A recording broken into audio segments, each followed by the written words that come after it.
don't get the whole picture just by listening to newscasts and things like that. For example, I mean, the Bank of Canada just acknowledged this week that counter-tariffs implemented by Ottawa was a main driver when it comes to food inflation in 2025.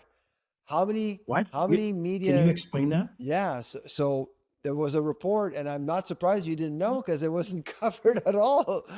The Bank of Yeah. Canada basically released a study on Wednesday, I believe, stating that the biggest driver for food inflation in 2025 was, in fact, tariffs on imports on food coming from the US. And many of these foods were supposed to be COSMA exempt.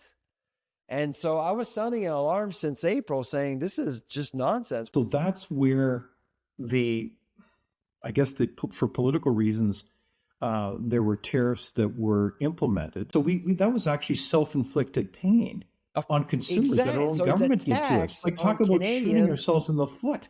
And a lot of Canadians felt, well, we're implementing counter-tariffs to hurt Americans, when in actuality we were hurting Canadians. But I would argue that it wasn't really, the Bank of Canada report was not covered because it actually made the government look bad. Only two countries in the world retaliated against America with counter-tariffs, and that's China and Canada.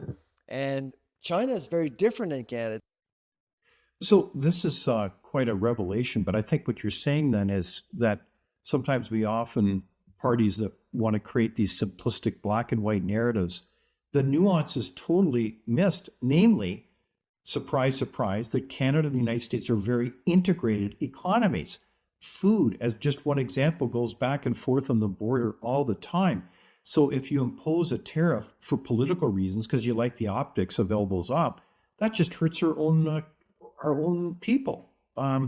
So I think that's a very powerful If you case.